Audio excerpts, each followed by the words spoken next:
Apa Dita judulnya? Kalau kita tentang ini Pak, wirausaha muda untuk mengurangi pengangguran, tapi kita belum nemu lagi judul yang lebih spesifiknya gitu. Oh iya iya iya. Kalau itu Ginan? Kalau Gina sejauh ini bakal meneliti terkait perilaku konsumen, Pak, sama campaign e-commerce gitu. Hmm. Kalau Nurul ada nggak ya? Nurul nggak ada nih kayaknya nih. Tapi kalau data science berarti udah pernah belajar?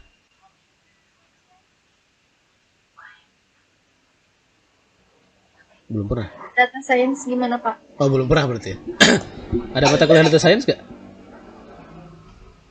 Nggak ada ya. Makanya saya aneh. Kenapa ada di Internet of Things? Ya, Nurul ada Nurul.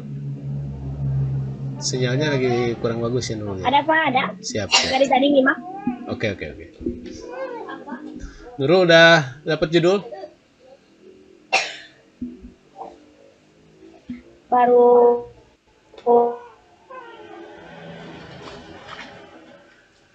Jadi Nurul di tahu mute. apa, gak tau mau buket, gak tau apa di daerah Cianjur. Oke. Ya. Kenapa saya tanya itu karena kalau misalnya Anda ada yang mau meneliti tentang Internet of Things, nanti saya langsung arahkan ke penelitiannya gitu. Tapi kelihatannya nggak ada ya, karena mungkin Anda baru juga di dunia seperti ini ya, nggak apa-apa. Oke, saya mau menampilkan sesuatu per slide.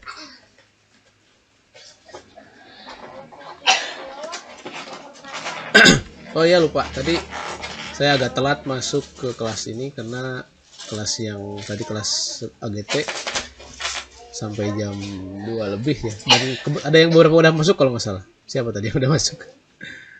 Dita tadi sama Dita Ginan Pak. udah masuk ya. Udah nyimak tadi berarti ya. Ya itu juga Nurul juga masuk Pak tadi. udah ya. Ya tadi kelas apa? AGT 1, AGT 1A itu. Nah, kalau mereka nggak langsung belajar IoT, tapi mereka belajar dulu pemrograman dasar sama jaringan dasar. Jadi saya lebih enak ngejelasinnya karena waktunya lebih singkat, lebih leluasa dan dasar-dasarnya jadi bisa kita lebih perkuat gitu. Tapi karena Anda tiba-tiba aja langsung ketemu Internet of Things ya, saya juga agak bingung mulai dari mana nih. Tapi nggak apa-apa lah, kita ikutin aja ya. Oke, saya tanya dulu. Di SMK atau di SMA dulu? Waktu sekolah. Ada yang jurusan TKJ, RPL, multimedia? Nurul Bapak. Nurul jurusan apa? RPL. Oh, Nurul RPL ya? Oke. Nurul Ginan bukan ya? RPL Pak. Dita apa jurusannya? Iya Pak. Oh, gitu. Kalau Dita administrasi perkantoran. Oke. Kalau Ginan? Ginan SMA. SMA jurusan? IPS. Oh, IPS. IPS. Oke. Nurul masih ingat pelajaran dulu waktu sekolah?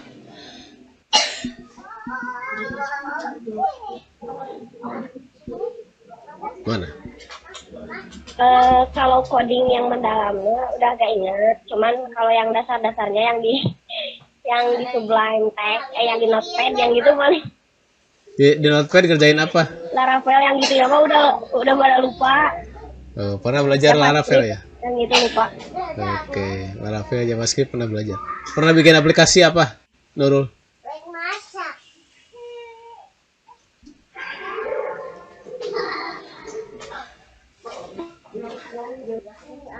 Nurul hilang-hilang sinyalnya. Udah ke Bapak.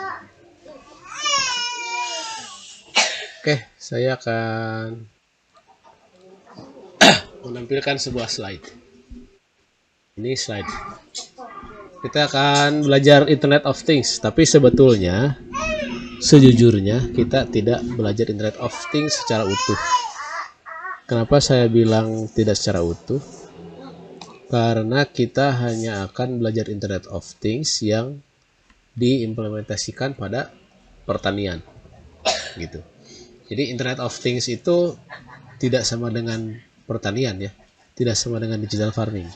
Internet of Things itu luas, hubungannya. Hanya saja untuk kali ini kita akan sedikit mengarah kepada bidang pertanian. Nah, jadi saya kalau menjelaskan Internet of Things ngasih bayangan biasanya seperti ini. Tadi mungkin ada yang nyimak juga. Anda pernah pakai Google Map kan ya? Nah, Google Map itu adalah udah pernah kan? Google Map itu adalah contoh paling gampang lihat bagaimana implementasi Internet of Things. Cara kerjanya seperti ini kurang lebih. Dari sensor handphone yang kita punya, kita kirim data ke server Google. Ya, Google mengolah data tersebut. Dia kemudian setelah itu dia olah menjadi sebuah tampilan dalam bentuk maps. Dan itu bisa kita akses di tempat lain. Nah, itu Internet of Things. Jadi kita bisa memantau satu wilayah tanpa harus mendatangi tempat tersebut. Salah satu implementasi Internet of Things. Tuh. Atau misalnya kita bikin sebuah program yang paling gampang itu misalnya kita bisa nyalain lampu dari manapun. Misalnya kita punya lampu di rumah kita, terus kita lagi keluar rumah, lagi di mana gitu. Kayak Dita tuh lagi di Sukabumi, dia pengen nyalain atau matiin lampu di rumahnya, dia buka handphone, kemudian klik tombol di handphonenya, setelah itu lampunya nyala atau dan lampunya mati. Itu salah satu implementasi Internet of Things. Kayak gitu ya, bayangannya ya. Nah, artinya sebetulnya Internet of Things itu tidak hanya di bidang pertanian. Tapi kita tidak akan banyak membahas yang lain-lain. Kita mungkin akan fokus kepada pembahasan Internet of Things di bidang pertanian. Kalau suara saya kurang jelas, interupsi aja ya. Mungkin suara saya agak kurang jelas nih karena lagi serak. Nah, ini gambar yang ingin saya sajikan. Dari gambar ini coba diamati. Apa yang kalian lihat? Dita, Nurul, sama Ginan. Saya memperlihatkan ini, apa yang kebayang?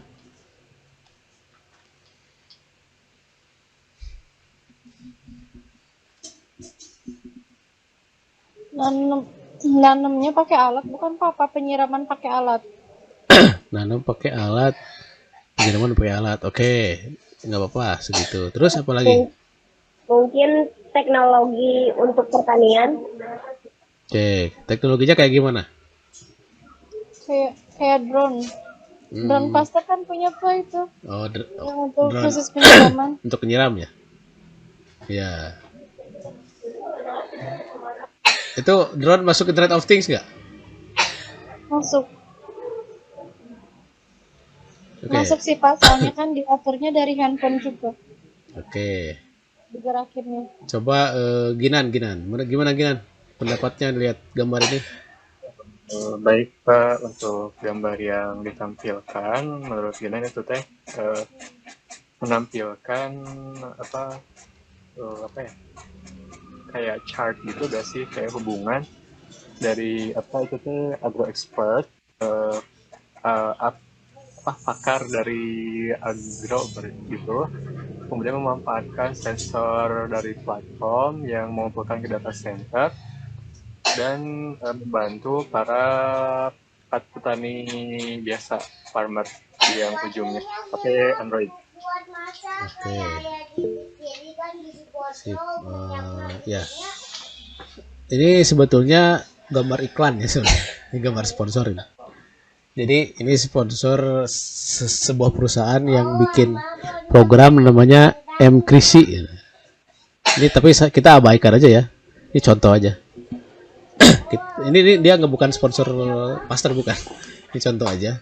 Jadi ini sebuah perusahaan yang dia memberikan layanan salah satu implementasi Internet of Things di pertanian, atau namanya platform Internet of Things di pertanian, namanya M-Krisi. Saya juga nggak tahu nih dari mana nih.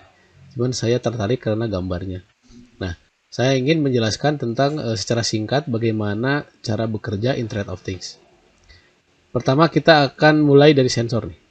Nah, jadi kita akan belajar sensor. Nanti sensor ini fungsinya apa? Sensor ini dia yang akan mengumpulkan data. Nah, contoh, Kalau kita butuh data kelembaban tanah, berarti kita akan memasang sensor kelembaban tanah. Kalau kita butuh sensor yang mengumpulkan data pH air, nah berarti kita butuh sensor untuk mendata pH air. Itu sensornya beda-beda. Kalau kita butuh sensor cahaya, nah berarti nanti ada sensor cahaya. Kita butuh sensor gerak, kita butuh sensor angin, kita butuh sensor getaran dan seterusnya. Nah, tapi artinya apapun itu dia fungsinya untuk mengumpulkan data. Itu satu. Nah, dari sensor ini di sini katanya ada gateway ya. Dari sensor ini, sensor dia akan ngirim data. Ini sebetulnya adalah yang Windows Gateway ini yang disebut dengan microcontroller. Jadi komputer kecil, microcontroller itu. Komputer kecil yang berfungsi dia mengolah data yang dikirim oleh sensor. Gitu. Ya. Nah, dari microcontroller ini dia diproses. Ini ada solar panel segala macam ini untuk powernya segala macam. Nah, si microcontroller ini dia ngirim data ke internet gitulah gampangnya. Ke internet, si sensor ini ngirim data ke internet. Kalau ini karena dia lagi jualan perusahaan dia, jadi dia increase data center. Sebetulnya data center apapun, yang jelas dia ngirim data ke internet gitu ya. Bayangin aja di sini adalah internet gitu. Jadi kita bisa bikin sendiri, nggak hanya mkrisi aneh aja. Kita bisa bikin sendiri. Dari microcontroller ini kirim data yang diambil dari sensor ke internet. Dari internet nanti diolah di data center tuh. Gitu. Nah, si data center ini dari sini dia akan menampilkan data-data yang dikirim oleh sensor pada sebuah aplikasi. Dia sebut agro export kalau perusahaan ini menyebutnya. Sebetulnya siapapun, artinya pemegang pemegang kebijakan aja gitu. Misalnya investor atau siapapun, dia kirim nih. Dia kirim ke data center, kemudian dia kirim juga ke petani. Nah, jadi si petani bisa pantau nih, misalnya sensor ini ngirim pH-nya 3, berarti asam kan ya. Dia kirim terus ke data center kirim ke petani. Nah, petani dia akan lihat di handphonenya. Oh, pH air saya 3 asamnya. Berarti saya harus gimana caranya jadikan agar basa.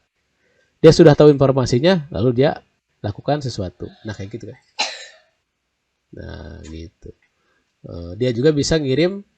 Nah, ini kenapa dia bisa bolak-balik? Karena mungkin saja begini. Kita pasang di sini pompa otomatis misalnya. Ketika dia sensornya asam, ngirim data asam, maka dia klik sebuah tombol, kemudian dia misalnya menambahkan cairan basa, sehingga jadilah netral, kan bisa kayak gitu. Nah, itu salah satu implementasi Internet of Things di dunia pertanian. Jadi ada sensornya, dia kirim ke microcontroller yang namanya atau gateway-nya, dia kirim data dari gateway ini ke internet. Dari internet dia kirim ke user, ini 2 user ini. Walaupun di sini ada istilah agro expert atau farmer, ini user nama umumnya. Nah, si user dia akan bisa mendapatkan data dan juga dia akan bisa melakukan aktivasi. Kayak tadi dia menyalakan pompa dan seterusnya. Itu Internet of Things. Ini komponen itu harus ada, sensor, gateway, internet yang dikirim datanya ke user. Oke? Ada pertanyaan? Nah, Belum, Pak. belum. Kalau nggak ada saya balik nanya. Drone yang di Faster IoT bukan? Gimana, Pak? Drone yang di Faster IoT bukan? Iya. Dita jawabannya iya. Ginan jawabannya apa? Iya. Nurul jawabannya apa? Iya. Oke. Tadi Dita yang jawab pertama ya. Dita kenapa yang drone Faster masuk Internet of Things? Karena kan itu perkembangan dari teknologi, Pak. Terus kan digerakinnya juga melalui smartphone gitu. Itu kan termasuk sensor gitu. Terus ada konektivitasnya juga, ada pengolahan datanya juga, ada user interface-nya juga. Itu jawaban Dita. Kalau jawaban Ginan? kurang lebih sama juga sih Pak. Kan itu teknologi memanfaatkan sensor gitu, sama masih dalam kendali manusia juga, di mana sensor itu mendeteksi keadaan lahan gitu.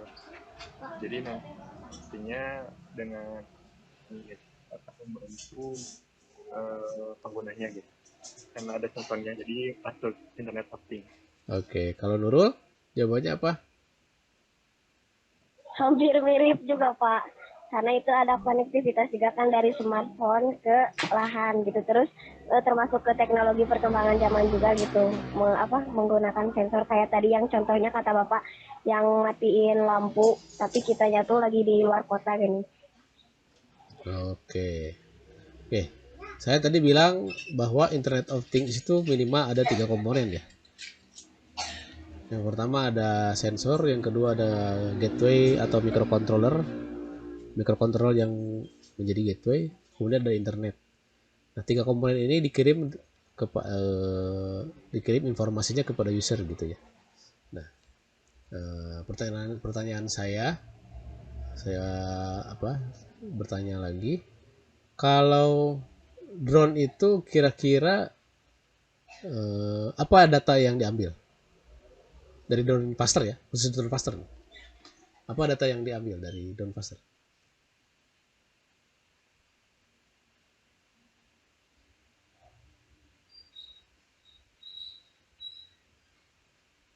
Atau mungkin dari silakan Ginan. Baik Pak, sebenarnya Ginan juga kurang tahu sih karena waktu itu belum mengikuti, cuma dia mah mungkin memperkirakan saja ya. Boleh. Jadi mungkin dari drone itu tuh karena ini basisnya diterbangkan untuk ke farming gitu, perkebunan. Jadi mungkin tidak jauh juga dengan kayak misal analisis kondisi kelembaban udara, arah angin, sama paling sama apa ya kalau itu sama kebutuhan apa ya, analisis kebutuhan air juga buat tanaman gitu, buat kelembaban udaranya. Kurang lebih Oke. seperti itu. Ya. Oke, gini. Hmm,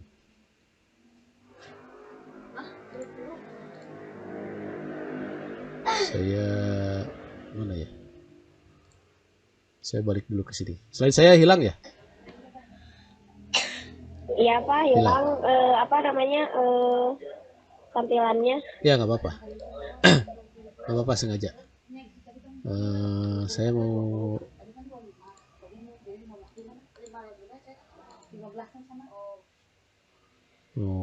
nampilkan sesuatu dulu. Oke. Ini drone faster ya. Ini kita anggap remote. Kelihatan ya? Kelihatan, Pak. Kita anggap remote. Kemudian ini kita anggap drone. Itu nggak apa-apa ya. Drone faster ya. Dia dari remote ini dia monitor ke sini. Sorry, kok hilang?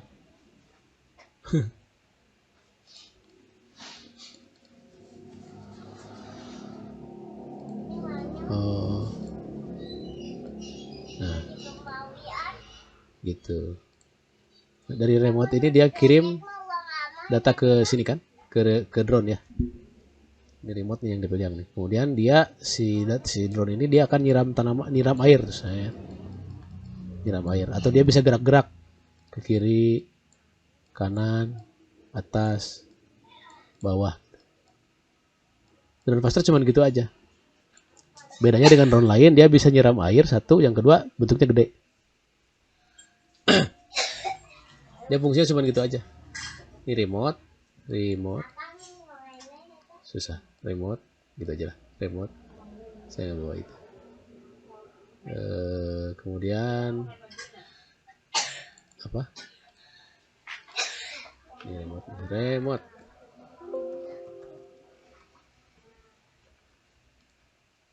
Ini drone. Ya cuman gitu aja fungsinya. Oke. Nah, menurut Anda ini masuk Internet of Things atau enggak?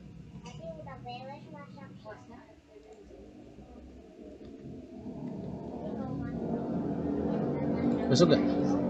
Menurut Dita, iya sih, Pak. Kita masih jawab ya? Iya. Oke, nggak apa-apa. Kalau Ginar masih jawab ya? Eh, Kayaknya kalau bisa dibilang Internet of Things kurang sempurna deh Pak. Soalnya gak pakai internet. Nah, soalnya nggak pakai internet. Oke. Berarti Ginar jawabannya berubah ya? Jadi jawabannya nggak. Oke, Nurul gimana jawabannya? Masih yang tadi atau udah rubah? Dulu tuh gak tahu pakai internet apa enggaknya, soalnya nggak pernah nyoba dan nggak pernah lihat drone faster. Tapi kalau dilihat dari yang tadi kata Bapak teh bisa disebut Internet of Things tuh harus ada 3 syarat gini. Kalau nggak pakai internet mah kayaknya nggak termasuk kayaknya. Oke. Oke. Jadi tidak semua yang berbau teknologi atau berbau hal baru itu adalah Internet of Things ya. Atau tidak semua yang bisa digerakkan oleh remote itu Internet of Things. Jadi ini lebih tepatnya saya sebut things-nya aja nih, things-nya aja. Ya. Karena Internet of Things itu kan barang-barang, kan things itu barang-barang ya, apapun lah, sesuatu gitu. Sesuatu terhubung ke internet kan gitu. Nah kalau drone seperti ini, dia baru things-nya aja, internetnya nggak ada. Ya, karena dia fungsinya hanya sekedar otomatisasi aja, otomatisasi penyiraman gitu kan? Gitu. Dia nggak ada data yang dikirim gitu. Iya. Oke, paham sampai sini? Oke Pak, oke. Oke. Dia nggak ada data apapun yang diambil, dikirim ke internet, kemudian kita remote dari internet. Atau kita hanya terkoneksi ini hanya dengan jaringan remote dan drone saja.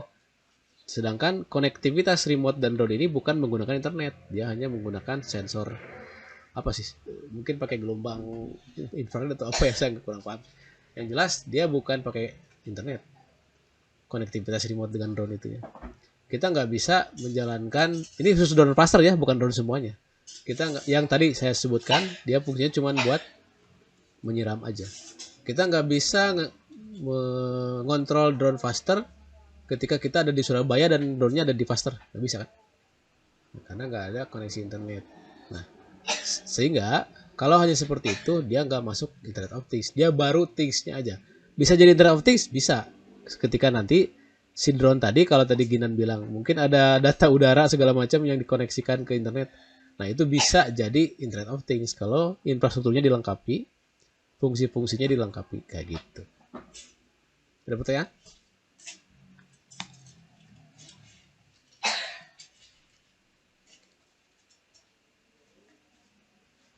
Sudah jelas atau masih ada yang bingung? Jelas, Pak. Oke. Jadi apa Internet of Things itu? Jadi Internet of Things itu bisa disebutkan Internet of Things jika ada 3 komponen yang tadi Bapak sebutkan. Apa tuh? Sensor. Apa aja ya, Pak? Itu sensor Apalagi? yang pertama sensor, kedua itu konektivitas bukan Pak? Ya, Yang internetnya. ketiganya user ya, user interface. Bukan user interface, beda lagi user interface. Apa pengolahan data? User aja pengguna. Oh, user. Satu lagi microcontroller, dia bersifat menjadi pemrosesan atau bisa juga jadi gateway untuk ngirim data ke internet. Gitu. Nah, oke. Sensor itu things-nya ya. Handphone itu things-nya.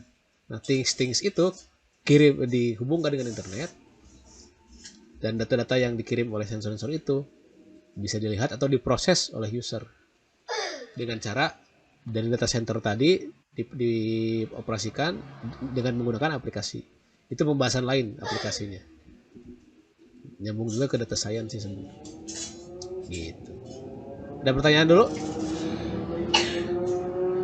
Oke. Kalau dari Nurul tidak Pak. Oke. Aman ya? Oke. Kalau nggak ada, saya akan lanjutkan dulu sedikit.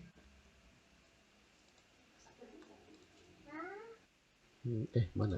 Bentar. Hmm,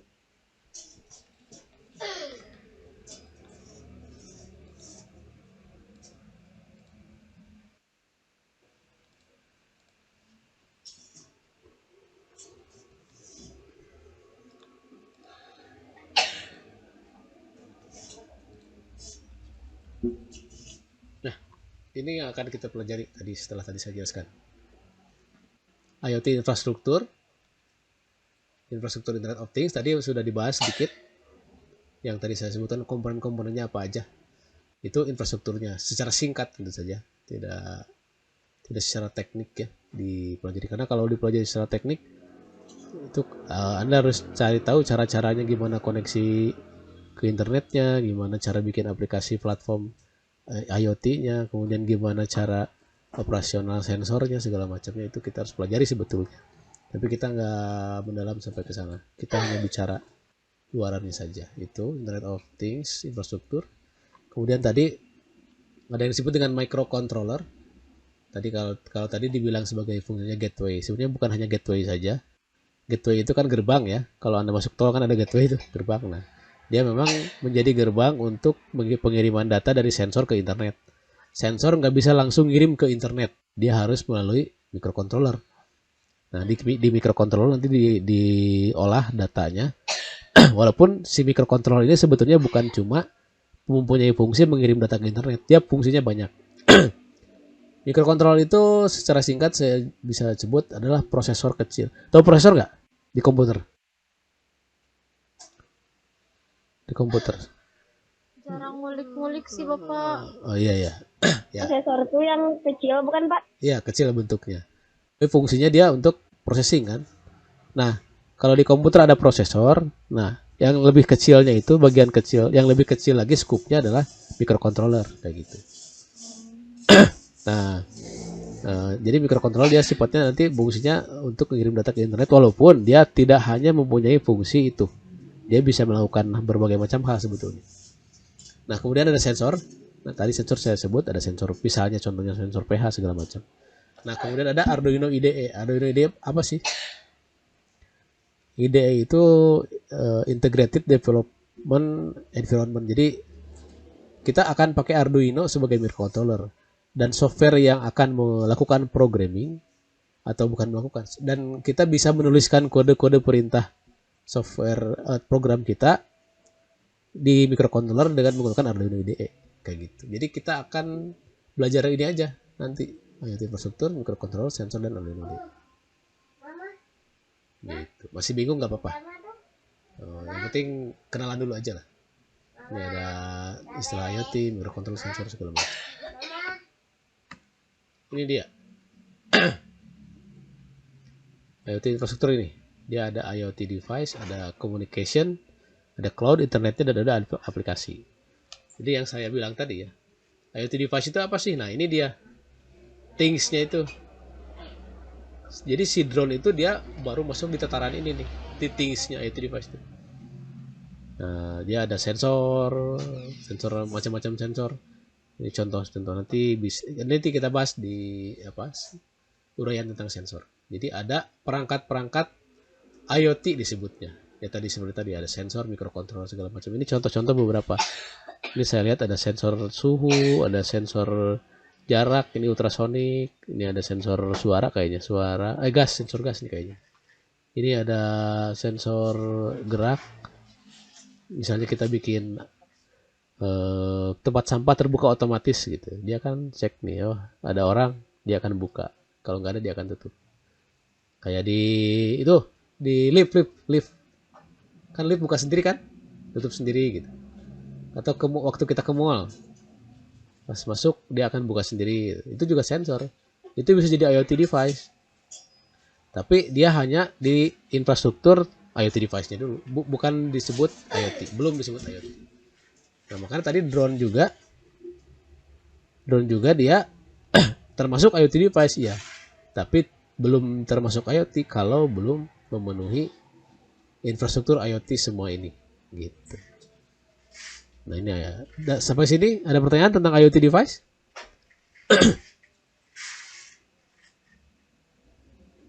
Belum. Belum. Belum. Oke.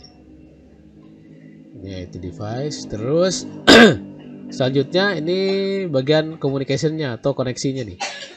Ada internet, ada handphone. Dia bisa menggunakan wireless apapun lah. Intinya ini koneksi. Cuman biasanya kita pakai wireless. Ini ada LoRa, ada segala macam. Infrastruktur detailnya kita nggak pelajari ya. Yang penting kita nanti gimana caranya dari sensor ke microcontroller connect ke internet. Cukup segitu. Walaupun di belakangnya banyak sekali fungsi-fungsi yang terjadi. Tapi kita nggak mempelajari itu. Jadi dari IoT device masuk ke infrastruktur tipe komunikasi atau connection. Kita akan kirimkan data dari internet masuk ke selanjutnya, yaitu cloud. Cloud itu apa sih? Nah, saya jelasinnya kalau harus rinci satu semester nggak cukup nih. Cloud aja. Yang jelas secara bahasa kan cloud itu awan ya. Jadi data-data yang ada ini kita kirim ke internet loh. Ting ting ting ting ting ting ke internet ke atas gitu. Nah, biasanya disimbolkan dalam bentuk awan, walaupun nggak betulan awan ya. Gitu. Atau di server atau di komputer di atas komputer database atau kayak tadi data center kayak gitu. Nah, dia diprosesnya di cloud namanya istilahnya. Nah, data-data yang dikirim itu akan diolah di cloud ini. Kemudian setelah itu akan ditampilkan di sebuah aplikasi platform tadi yang disebut saya.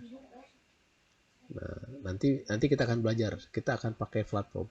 Nah, semua ini sebetulnya kita bisa bikin sendiri, tapi nggak akan mungkin saya ajarkan ini di ABI. Makanya nanti kita akan menggunakan cloud aplikasi komunikasi ini yang sifatnya sudah jadi, yang sudah ada gitu. Nanti kita akan instalasi dalam prakteknya, tapi kita nggak bikin si aplikasi ini. Aplikasi dan cloud ini kita nggak akan bikin, kita akan pakai yang udah jadi aja. Walaupun sebetulnya nantinya harusnya konsekuensinya kalau kita nggak bikin sendiri kita harus bayar. Tapi ada versi free-nya buat belajar, jadi kita pakai yang free-nya. Nggak apa-apa. Ini infrastrukturnya nih, minimal komponen ini harus terpenuhi kalau kita mau sebut sesuatu itu adalah Internet of Things. Bisa diikuti sampai sini? Bisa ya? Oke. Ada pertanyaan dulu? Nggak ada? Bapak izin bertanya. Boleh, silakan. IoT itu kan Pak ya maksudnya udah perkembangan zaman banget gitu ya. Di negara mana sih IoT udah berkembang pesat gitu Pak? Kan kalau misalkan di Indonesia itu kayaknya masih kurang ya Pak ya. Contohnya di mana ya? Ya. Sebetulnya kalau disebut negara mana yang sudah pesat, dan kalau disebut IoT baru sebenarnya nggak baru-baru banget sih. Dia udah lama sebetulnya. Tahun 90-an itu udah ada, cuman dulu itu belum dibuka. Itu belum open source, jadi harus bayar gitu. Kalau sekarang udah dibuka tuh. Nah, negara mana sih yang banyak mengimplementasikan ya? Kalau secara teknologi banyak yang jadi referensi pertanian biasanya Jepang, biasanya ya, nggak selalu Jepang. Tapi apakah Indonesia tertinggal? Sebenarnya nggak juga. Karena orang-orang ahli yang biasanya main di infrastruktur IoT itu adalah orang-orang Indonesia malah. Gitu. Ya. Coba aja cari di internet itu kalau nggak salah petani muda keren ya. Petani muda keren dia di Bali. Dia implementasi IoT dengan perkebunan. Nanti coba saya cari deh linknya. Itu keren banget. Itu orang Indonesia gitu. Jadi kalau dibilang negara mana yang berkembangnya, ya kecuali kalau kita bicara Google ya. Google kan itu pun bukan negara sih, swasta kan. Nah, jadi kalau sejauh ini yang merajai cara-cara atau bisnis pengolahan data ya Google. Tapi Google juga kan sifatnya swasta sebenarnya, bukan milik sebuah negara. Tapi kalau kita lihat perkembangan IoT secara berbasis wilayah atau negara, Indonesia nggak ketinggalan kok sebetulnya. Nggak, saya banyak lihat bahkan negara-negara lain itu kan latar belakang kenapa mereka implementasi IoT karena nggak punya lahan sebetulnya. Nah kalau Indonesia itu kita bisa combine dua-duanya. Lahan luas pakai teknologi lebih murah jadinya. Kalau lebih murah, lebih sejahtera harusnya gitu. Iya, sebenarnya kayak kalau pengamatan saya kayak gitu. Gitu. Walaupun biasanya yang suka jadi kiblat pertanian itu selalu secara teknologi biasanya Jepang. Jepang, kemudian wilayah Eropa gitu. Tapi Indonesia juga nggak ketinggalan sih. Hanya mungkin kalau di Indonesia seakan-akan baru gitu, seakan-akan baru diajarkan gitu. Mungkin saya lihat dari sisi kebijakan juga ya. Mungkin baru sekarang gencar-gencarnya gitu. Gitu kalau menurut saya. Barangkali yang lain, Nurul, Ginan mau menambahkan?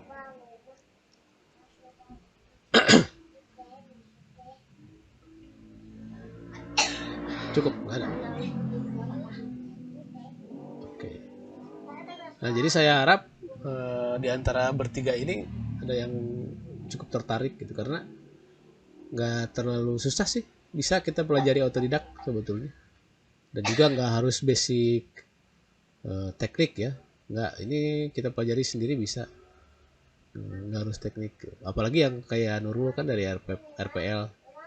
Harusnya bisa lebih penasaran lagi Nurul ya. Untuk memadukan iya, untuk memadukan Internet of Things dengan pertanian gitu ya. Lanjut dulu ya. Nah, ini yang tadi saya sebut microcontroller. Bentuknya kurang lebih seperti ini. Apakah hanya ini? Enggak, banyak. Ini contohnya aja. Jadi ini yang namanya Arduino Uno. Ini Arduino ini dia open source, jadi kita bisa tiru bikin sendiri ini skematik dan bentuknya. Dia membuka open source ya. Tapi kita nggak usah bikin, kalau repot beli aja, murah. Harganya cuma 30 ribuan sampai 50 ribuan, murah. Nah, ada lagi pengembangannya yang dari Arduino ini sumbernya, ini pengembangan salah satunya Dela.MCU. Dia Arduino yang dipasang ESP8266, dipasang sensor. Gitu. Jadi dia sudah ada modul untuk koneksi ke internet. Ini contohnya lain. Sebetulnya satu lagi ada Wimos, saya tapi lupa cari gambarnya. Ada satu lagi. Yang jelas ini yang tadi saya bilang microcontroller seperti ini. Kurang lebih ya. Banyak sekali. Arduino juga ada banyak. Ada Arduino Uno, Arduino Mega segala macam. Tapi saya biasanya pakai yang ini. Nah jadi nanti saya berharap kalau praktek itu kita punya perangkat-perangkat ini gitu. Makanya tadi saya bilang kalau ini bisa nggak keberatan nggak kira-kira kita beli perangkat-perangkat kecil-kecil kayak gini yang harganya murah-murah 50 ribuan. Nanti sensor 10 ribu, 15 ribu itu ada di Tokopedia, di Shopee banyak. Nah ini fungsinya apa dia tadi? Fungsinya dia sebagai gateway. Sebetulnya tidak hanya gateway, dia sebagai pemroses data. Jadi kita nanti bikin program nih, tulis program, ketik program. Programnya dimasukkan ke sini, ke Arduino ini. Nanti si sensor nyambung ke sini. Nah sensor ini dia akan mengikuti perintah yang diperintahkan oleh microcontroller ini. Programnya kita tuliskan terlebih dahulu. Gitu. Ini ngoding masukin data ke sini. Ya silakan. Mau tanya, kan Boleh. tadi kata Bapak teh masukin perintah gini. Nah itu teh pakai lewat aplikasi apa? Nanti pakai Arduino IDE environment-nya. Arduino IDE. Nanti saya jelaskan. Nah, jadi dari Arduino IDE masuk ke sini, kita tulis di Arduino IDE, di komputer tentunya, nanti kirim data ke sini. Dari sini dia akan perintahkan sensor dan juga akan kirimkan data ke internet. Kayak gitu. Bapak izin. Boleh, silakan. Kan tadi kata Bapak kita untuk praktek itu harus beli beberapa komponen ya Pak ya. Ya. Biasanya dari Faster itu ada apa sih namanya teh uang khusus mahasiswa untuk praktek Pak? Ada ya? Jadi ya, tapi pengajuannya harus dari dosen. Oh iya. Ya, nanti saya ajukan kalau buat praktek ya. Tapi kalau misalnya Anda mau mandiri gitu, mandiri atau misalnya nggak usah satu persatu sih karena ini cuma 3 orang ya. Anda patungan aja 3 orang. Bikin proyeknya bareng 3 orang. Satu kelompok. Nah, gitu. Kalau dari Faster tentu nanti saya akan ajukan.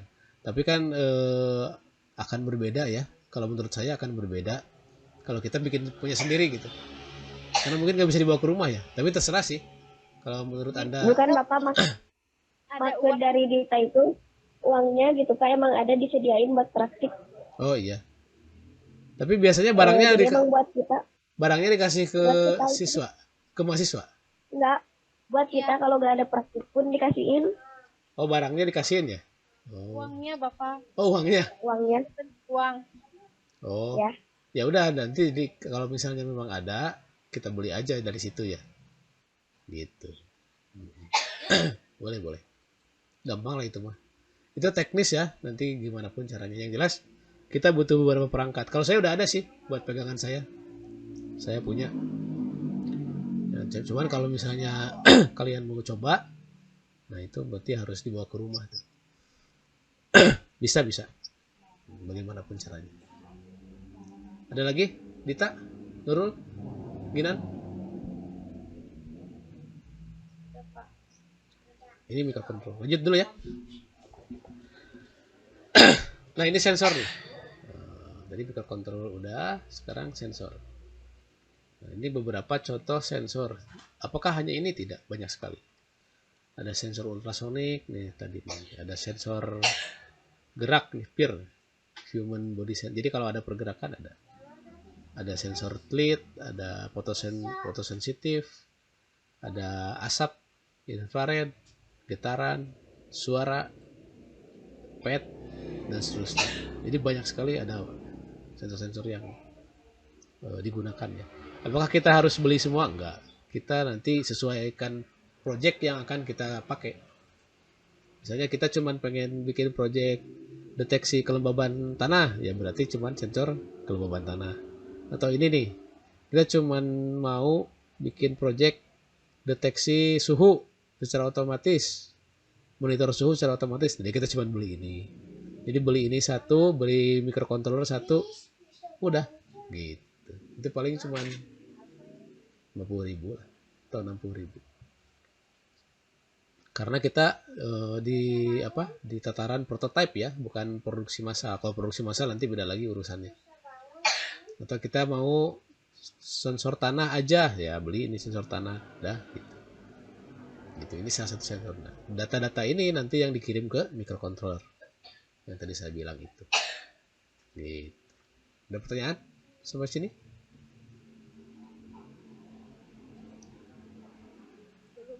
Belum? Kira-kira gimana? Tertarik nggak untuk melanjutkan pelajaran ini? Atau mata kuliah ini? Boleh, Ginan silakan. Bapak izin bertanya, Ya, boleh. Ima masih yang tadi udah lewati, ada kan yang cloud data center. Pertanyaan Jen itu data center tuh diolahnya itu kayak di satelit gitu bukan sih? Oh. Kayak yang dari kirim NASA nih. Oh gitu ya. Enggak, gini. Data center itu sebenarnya gini.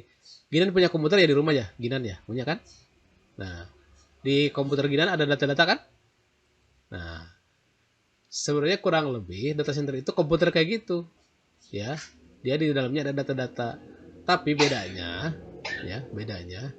si data center ini dia terkoneksi dengan internet dan dia mengelola data dari berbagai macam tempat dan komputer-komputer lain gitu. Jadi gede. Karena isinya itu data center itu adalah komputer tapi banyak gitu. Kenapa banyak? Karena dia menghandle data dari berbagai macam tempat, berbagai macam jenis komputer lain dan seterusnya. Jadi bayangannya kayak gitu. Komputer aja tapi banyak gitu.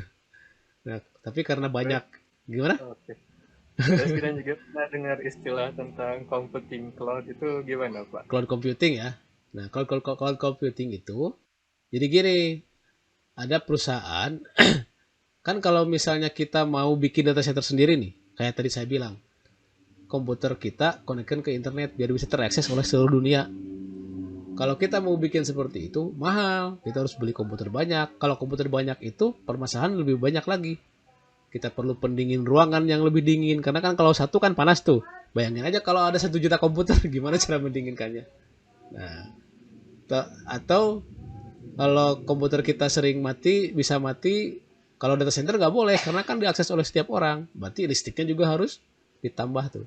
Nah, Artinya kan susah tuh kalau kita mau bikin. Nah, adalah beberapa perusahaan yang menawarkan cloud computing gitu, data center. Maksudnya apa? Kamu nggak usah bikin server sendiri, kamu sewa aja ke saya gitu. Gampang. Jadi sewa komputer ke perusahaan data center, disebutlah cloud computing karena kita sewanya nggak tahu di mana komputernya gitu. Tapi kita dapat layanan, kita bisa nyimpan data di internet dan kita bisa akses data kita dimanapun gitu. Itu cloud computing secara singkat ya. Nah, kalau yang biasa dipelajari itu cloud computing itu adalah teknologinya, gimana cara supaya komputer kita terakses oleh siapapun. Nah, itu ada lagi basis ilmunya tersendiri. Secara spesifik disebut ilmunya cloud computing. Gitu Gina.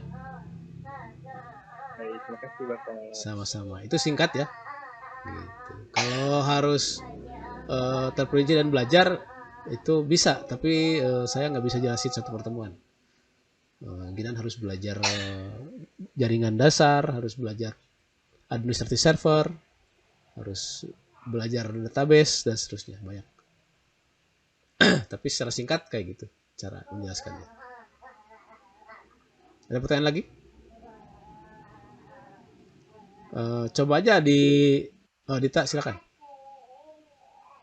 Ini Bapak, kan kalau dilihat dari perkembangannya, Internet of Things itu kebanyakan kelebihan ya Pak ya.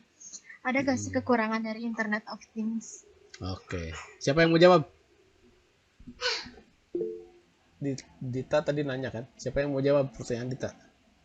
Boleh Pak coba? Boleh, silakan Nurul. Mungkin kalau semakin berkembangnya zaman kan semakin canggih gitu. Jadi segala sesuatu itu jadi dipermudah gitu. Takutnya kita itu jadi jadi nggak berusaha gitu. Jadi bisa juga jatuhnya jadi males gitu kalau segala sesuatu sama teknologi gitu. Mungkin. Oke, ada dampak psikologisnya ya. Jadi malas katanya.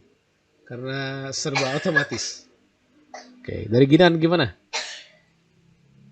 Itu Bapak memungkinkan terjadinya kejahatan digital. Kayak tadi kan kita ada cloud computing, penyimpanan data itu kan maksudnya semakin maju juga zaman kan peretasan data itu semakin mudah gitu. Istilah hacker itu kan semakin banyak lah gitu. Oke. Ya, ada risiko ya. Salah satunya tadi benar risiko yang disebutkan oleh Nurul. Ini kadang-kadang kemudahan itu menjadi ancaman. Kenapa menjadi ancaman? Kadang-kadang ya, nggak selalu. Karena gini, kalau setiap jadi saya bilangnya mungkin nggak hanya ancaman ya, antara ancaman dan peluang aja. Karena gini, bagi yang bisa memanfaatkan situasi ini jadi peluang. Kenapa? Karena Internet of Things ini tadi bilang Dita itu adalah salah satu yang baru atau mungkin belum berkembang secara pesat di Indonesia. Nah ini kan jadi peluang tuh, artinya masih jarang orang yang bisa. Tapi kalau bagi orang yang tidak bisa bertahan, ketika misalnya aktivitasnya digantikan oleh mesin, dia akan kehilangan aktivitasnya. Contoh misalnya tadi nyiram tanaman kan biasanya oleh orang. Ternyata lama-lama karena ada drone, ya udah pakai drone aja lebih murah. Nah gitu, itu jadi ancaman tuh. Itu resikonya. Yang kedua tadi benar, ada risiko keamanan. Itu isu keamanan sampai sekarang masih belum terpecahkan sih. Jadi saya sering bilang tidak ada sistem yang aman. Jadi kalau selama kita terkoneksi internet, maka ada risiko keamanan di sana. Makanya sebetulnya ada lagi disiplin ilmu yang lain, namanya cyber security. Dia khusus untuk bagaimana caranya membuat sistem pertahanan biar data tidak bisa dibobol oleh pihak luar. Dan itu yang sekarang lagi trending ya, Bjorka itu. Lagi trending tuh. Urusan pemerintah, cara jaga data gimana katanya gitu. Itu ada forumnya tuh. Saya memantau juga tuh. Yang jelas isu keamanan memang iya. Hanya saja di balik semua risiko itu tapi ada upaya-upaya yang dilakukan gitu. Dan pada akhirnya ujung-ujungnya kita tidak ada pilihan. Kita harus ikut menjadi ahli di bidangnya agar kita tidak tertinggal. Makanya saya sarankan bagi yang masih muda-muda kayak kalian ini, mahasiswa-mahasiswa, lebih scale up lagi gitu, skillnya di upgrade lagi untuk selalu mengikuti hal-hal seperti ini walaupun Anda bukan orang teknik ya gitu. Jadi Anda ngikutin perkembangan walaupun resiko-resiko tadi tetap bisa, karena ya ada resiko ya, setiap hal itu ada resikonya, tapi biarlah resiko itu kita terima karena bisa kita asalkan resiko tersebut bisa kita kendalikan seperti itu. Itu kalau dari saya, Dita. Gimana Dita? Bilang. Terima kasih banyak Nurul Jinan. Oke. Siap. Lanjut ya, dikit lagi nih. Nah, yang terakhir tadi pertanyaan Nurul. Kita ngoding di mana, Pak? Katanya. Nih, di sini deh, Nurul. Kita ngoding untuk Arduino itu pakai Arduino IDE. Ini contohnya yang saya bikin nih. Saya screenshot. Jadi kita bikin script program seperti ini. Nanti ada Blink. Ini nanti kita belajar Blink juga. Blink ini tadi platform yang udah jadi itu kita tinggal bikin. Ada fungsi void. Nah ini ada sintak-sintak. Deklarasi, ada sintak-sintak seperti ini. Nanti kita belajar sedikit-sedikit. Nah setelah kita tulis script di sini, kita kirim ke tadi ke sini. Nah, dari sini nanti disambungkan lewat kabel ke sini. Nah, baru diproses dikirim ke internet. Kayak gitu. Jadi kita minimal nanti kita akan lakukan praktek instalasi Arduino IDE, kemudian konektivitas Arduino IDE dengan Arduino atau dengan microcontroller, walaupun mungkin nggak pakai Arduino nanti bisa pakai Node MCU atau Wemos dan seterusnya. Kita akan lakukan konektivitas sensor dengan microcontroller. Kemudian kita akan programming supaya microcontroller connect ke internet.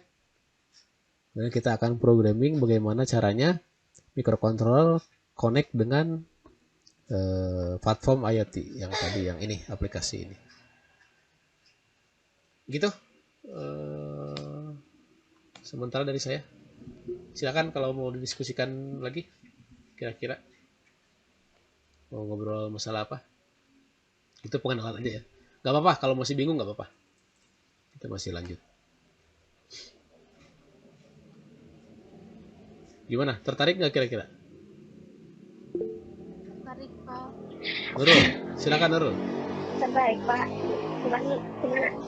Cuman agak kaget Pak, ketemu lagi sintak. Oh gitu. Nah gini gampang. Makanya Soalnya pas RPL tuh kirain nggak akan ketemu lagi. ya itu dia, makanya tadi di awal saya tanya, ini bener di ABI ada Internet of Things? Ya udah. Kaget. Tapi nggak apa-apa, kita nggak akan sedetail itu ya, kita nggak akan sedalam itu lah. Saya cuman targetnya Anda tahu konsep dasarnya, Anda kebayang aja prosedurnya, tahu device-device-nya gitu. Kecuali kalau nanti Anda yang berminat mengembangkan sendiri, silakan. Saya bisa bantu juga insya Allah, kalau saya bisa. Tapi kalau menurut saya peluang juga bagi kalian nih. Di Pastor sendiri kan masih baru nih, masih belum banyak. Saya lihat masih beberapa orang yang skripsinya nulis tentang Internet of Things itu. 2-3 orang lah kalau nggak salah. Jadi jarang ada yang berani ngambil. Takut error apa sintaknya. Gak apa-apa kan, bisa nanya. Gitu. Silakan. Ada lagi yang lain? Cukup. Gimana kesan-kesannya? Siap belajar ini? Ya, harus belajar, Pak. Harus belajar. Nurul gimana? Angkat tangan tadi. Ya mudah-mudahan Pak. Oke. Mudah-mudahan. Ya. Tapi biasanya kan Anda tidak bergelut dengan teknik-teknik kayak gini ya? Tuh. Biasanya apa sih yang dipelajari intinya di ABI itu? Bisnis. Oh, bisnisnya ya. Akuntansi belajar berarti ya? Ya, akan sempit Pak. Ya, nggak apa-apa. Nanti kita, kalau Anda bisa punya skill tambahan kan nggak rugi ya, gitu. Ya sih Pak, tapi menurut kita juga Internet of Things itu juga penting Pak di Oke, bisnis. iya benar, penting. Oke, ini ntar dulu, kemana ya? Hilang. Oh itu. Oke. Ya, sebelum saya akhiri pembelajaran kali ini, saya pengen masing-masing menyampaikan dulu. Ini seperti biasa saya di akhir biasanya kayak gitu. Menyampaikan kita udah belajar apa aja hari ini. Karena ini cuma 3 orang, jadi semua harus menyampaikan. Silakan, siapa dulu? Boleh, Ginan silakan. Baik, untuk hari ini kita telah mempelajari tentang apa yang mungkin namanya tuh pengantar tentang materi Internet of Things, di mana tadi sudah dijelaskan tentang yang infrastrukturnya kayak microcontroller, sensor, sama Arduino IDE. Kemudian kita juga membahas tentang device communication, cloud sama application-nya, yang tadi apa namanya tuh infrastrukturnya dan sebagainya mungkin yang tidak kita sebutkan. Oke, siap. Makasih Ginan. Yang lain silakan. Siapa dulu? Nurul dulu atau Dita dulu?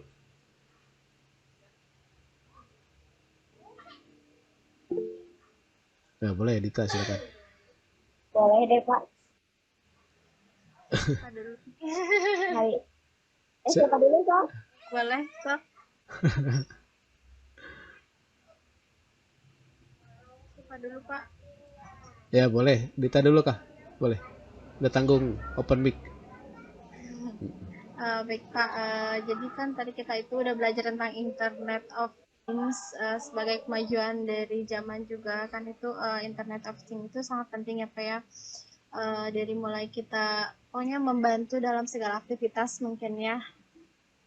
Terus juga ada beberapa kelemahan dan juga kelebihan dari Internet of Things, terus komponen-komponen yang udah dijelasin tentang Internet of Things, apa yang termasuk Internet of Things dan yang bukan termasuk IoT. Terus juga tadi kita belajar tentang sensor, terus microcontroller dan yang lainnya juga. Mungkin itu Pak dari Dita. Jadi pokoknya Internet of Things itu sangat penting untuk sehari-harian, tapi ada juga kelemahannya. Oke. Makasih Dita. Silakan Nurul. Sama ya Pak, kayak tadi yang dijelasin Ginan Dita. Jadi hari ini kita belajar tentang Internet of Things. Mungkin terus tadi juga kita mempelajari komponen-komponennya kayak sensor yang instrumen untuk berfungsi mengambil data yang diperlukan di suatu objek. Terus ada juga tadi konektivitas, terus ada pengolahan data, terus ada user juga. Terus Internet of Things itu mungkin sederhananya itu kayak memanfaatkan instruksi dari pemrograman. Nanti kita katanya kata Bapak akan belajar membuat program atau membuat perintah gitu. Terus nanti di ya PT itu bukan ditampung di apa gitu, di tadi ada alatnya. Apa lagi ya, pokoknya mungkin kayak adanya menghasilkan interaksi gitu ke sesama perangkat agar terhubung secara otomatis tanpa adanya intervensi dari pengguna. Jadi apa ya, menggunakan teknologi gitu mungkin ya Pak kalau dari Nurul. Oke. Baik. Ya itulah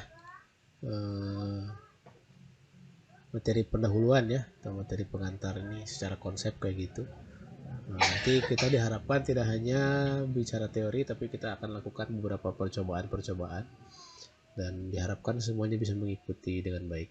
Baiklah, saya kira cukup ya untuk pertemuan ini, sekalian perkenalan juga. mudah-mudahan bisa lancar terus nanti pertemuan-pertemuan selanjutnya, dan mudah-mudahan kita bisa Amin. ketemu di kampus ya. Oke, terima kasih atas perhatiannya. Saya akhiri pertemuan kali ini. Assalamualaikum warahmatullahi wabarakatuh. Waalaikumsalam warahmatullahi wabarakatuh. Terima kasih banyak Bapak. Ya, sama-sama. Waalaikumsalam. Terima kasih banyak Pak. Ya, terima kasih. Ya, ada Bapak. Amin, amin, siap. Ya, silakan meninggalkan ruangan meeting.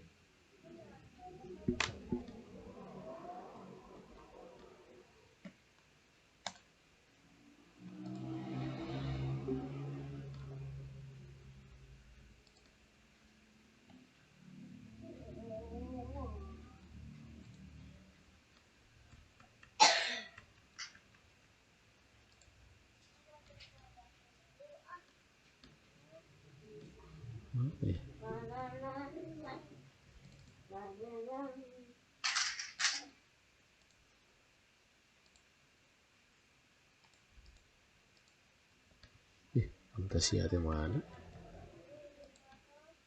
Gak ada. Oh iya.